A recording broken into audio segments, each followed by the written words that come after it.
भारी दोष है ये। इसीलिए सत्संग और शास्त्र स्वाध्याय करना ही चाहिए, जरूरी है। जैसे प्राणों के पोषण के लिए अन्न जल वायु जरूरी है, ऐसे ही हमें जीवन यात्रा के लिए सत्संग जरूरी है, शास्त्र स्वाध्याय जरूरी है। मुझे क्या करना चाहिए क्या नहीं करना चाहिए इसका ज्ञान होना चाहिए। हम कोई पशु नहीं है, मनुष्य शरीर है। कर्तव्य अकर्तव्य के विषय में विपरीत धारणा, ये करना चाहिए ये नहीं करना चाहिए, ऐसी उसकी कोई धारणा नहीं। जो मन में आया सो कर रहे हैं, ये क्या है? प्रमादी मनुष्य का लक्षण है। अहंकारी, मद दोष से युक्त ये पतन को प्राप्त होता है, दुख को प्राप्त होता है। दूसरा, असत्य भाषण में सुख मानना। देखो, क्या झूठ बोलने के बाद आपको जलन होती है? मैंने क्यों झूठ बोला? आपका हृदय जलता है? नहीं। तो प्रमाद स्थिति है। मद रूपी दोष के ये 18 लक्षण बता रहे हैं जो नाश कराते, पतन कराते हैं। तो झूठ एक तो बोलिए मत। कहीं ऐसा अवसर हो किसी के प्राण बच रहे हो, किसी का बहुत मंगल हो रहा हो, तो चलो बोल देते। व्यर्थ में केवल झूठे ही लेना, झूठे ही देना, झूठे ही भोजन, झूठ चबेना, व्यर्थ का प्रपंच। झूठ क्यों बोलते हो? झूठ राधा राधा राधा उचित बोलो। कई लोगों का मानना है कि झूठ के बिना व्यापार ही नहीं चलेगा। नहीं नहीं, ऐसा नहीं। आपकी मान्यता है ऐसी, लेकिन ऐसा नहीं है। आपकी मान्यता है, आपने असत को स्वीकार कर लिया, इसलिए ऐसा आपको अनुभव हो रहा है। आप सत्य पे चलिए, उचित मुनाफा लीजिए। सबको ही जानता है व्यापार मुनाफे के लिए किया जाता है, परिवार पोषण उसी से होता है।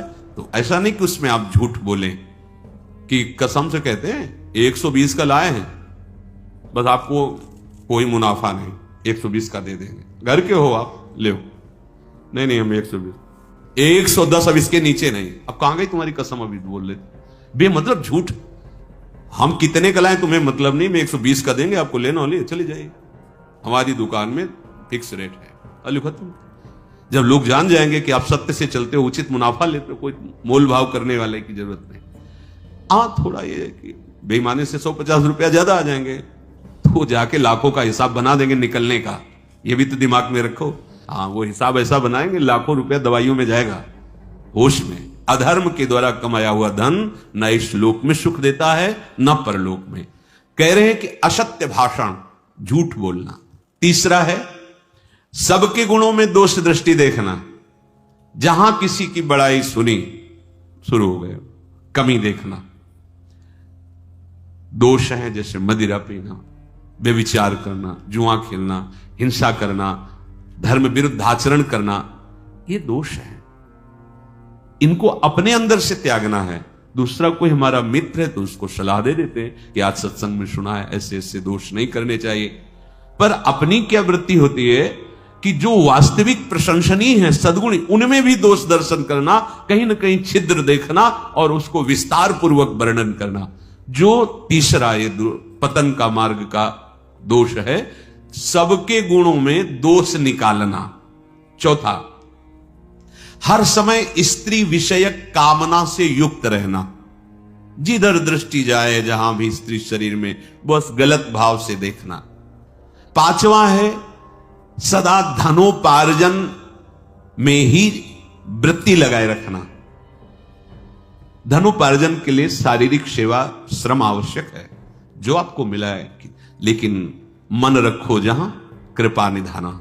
चित्त वृत्ति प्रभु के चरणों में लगाओ। अगर चित्त वृत्ति भी धन के चिंतन में लगी, शरीर भी धन की क्रियाओं में, तो फिर भोग बुद्धि रहेगी, योग बुद्धि तो रहेगी नहीं। तो मनुष्य जीवन का लाभ क्या मिला? और जब केवल धन चिंतन की वृत्ति आती है तो धर्म अंतर्ध्यान हो जाता है। छठवां, भोग इच्छा। रसेंद्री, जनेन्द्री, नेत्रेंद्री, श्रवणेन्द्री, घ्राणेन्द्री, इनका केवल एक ही लक्ष्य, भोगो भोगो। हम भोगों को नहीं भोग रहे, भोग हमें भोग रहे हैं। प्रतिपल हमें नष्ट करते जा रहे हैं। आयु, शक्ति, श्वास सब क्षीण हो रही, समझ में नहीं आ रहा, बस भोग चिंतन नहीं। आवश्यक भोग भोगने हैं, जल, वायु, भोजन, वस्त्र, उत्तम से उत्तम। जो धर्म विरुद्ध भोग हैं उनका त्याग, धर्मयुक्त विषयों का सेवन करते हुए प्रभु की तरफ चलना है। हमारा लक्ष्य प्रभु है। सातवां, क्रोध। हर समय गुस्सा नहीं, शांत रहो, शांत रहने का अभ्यास करो। शोक, कुछ भी नष्ट हुआ, मार अंदर से टूट गए, अब क्या होगा, ऐसा नहीं, प्रभु हैं, आज असफल हुए हैं, कल हम सफल हो जाएंगे। उत्साह नहीं तोड़ना, शोकित नहीं होना। तृष्णा, जो भोग भोग चुके हैं उनकी याद में पुनः भोगों को भोगने की इच्छा। लोभ, अधिक से अधिक और भोग संग्रह हो जाए, संपत्ति हो जाए, अधिक से अधिक। चुगली करना, किसी की भी बात सुनकर किसी और को बताना, ये सब पतन के मार्ग है। डाह, किसी के सुख को देख के जलना कि क्या करूं जिससे इसका ये सुख नष्ट हो जाए, ऐसी वृत्ति होती है। ये डाह जो होती है ये बहुत डायन स्वरूप होती है। हिंसा, किसी भी तरह से, वाणी से, शरीर से, संकल्प से किसी की हिंसा करना, दुख पहुंचाना। संताप, हर समय जलते रहना होता है। जब भगवत विमुख होता है तो हृदय जलता रहता है। शास्त्र में अविश्वास, शास्त्र की बातों में, ये जो मूढ़ पुरुष हैं, भोगी जन, संसार में आसक्त जन है, वो संत और शास्त्र वाक्यों पर अश्रद्धा करते हैं क्योंकि बुद्धि बहुत मलिन हो गई है। तो शास्त्रों में, संत वाक्यों में अरति और परम कर्तव्य की विस्मृति। परम कर्तव्य भगवत स्मरण, प्रभु को भूलाओ। ऐसा जीवन है कि लगा है अमृत तो खा के आए हैं, मरने की तो याद ही नहीं है। बस कमाना, खूब भोग भोगना, बाल बच्चे, बस इतने में सीमित है। अरे भाई, ये तो यात्रा है, लेकिन लक्ष्य कहां है, जाना कहां है तुम्हें? कुछ क्षण के लिए तुम्हें है। ऐसे ब्रह्मलोक से देखो तो यहां कुछ क्षण जैसा लगता है। एक बार वो महाराज रैवत, बलराम जी की प्रिया का क्या नाम था, रेवती जी, महाराज रेवत, वो ब्रह्मलोक गए कि ब्रह्मा जी से पूछ लेते, कई राजकुमार देखे थे, उन्हीं से पूछ ले तुम भाग्य में कौन सा दूल्हा लिखे हो, सीधे बता दो, हम कहां ढूंढे। वहां गए तो वहां नृत्य हो रहा था। थोड़ी देर रुके रहे, जब नृत्य आदि हुआ तो ब्रह्मा जी को प्रणाम किया। कैसे आए? बोले पुत्री ब्याह योग्य है, तो 2-4 कुल के राजकुमार देखे हैं, उनमें से कौन है आप ही बता दो, क्योंकि भाग्य रचयिता तो आप ही हो।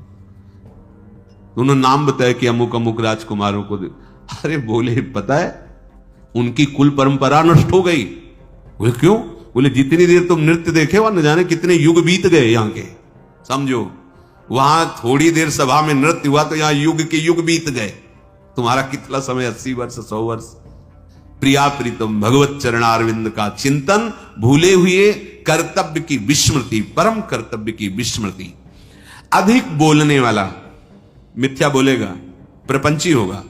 नहीं, साधक अधिक बोलने वाला बकवादी नहीं होता।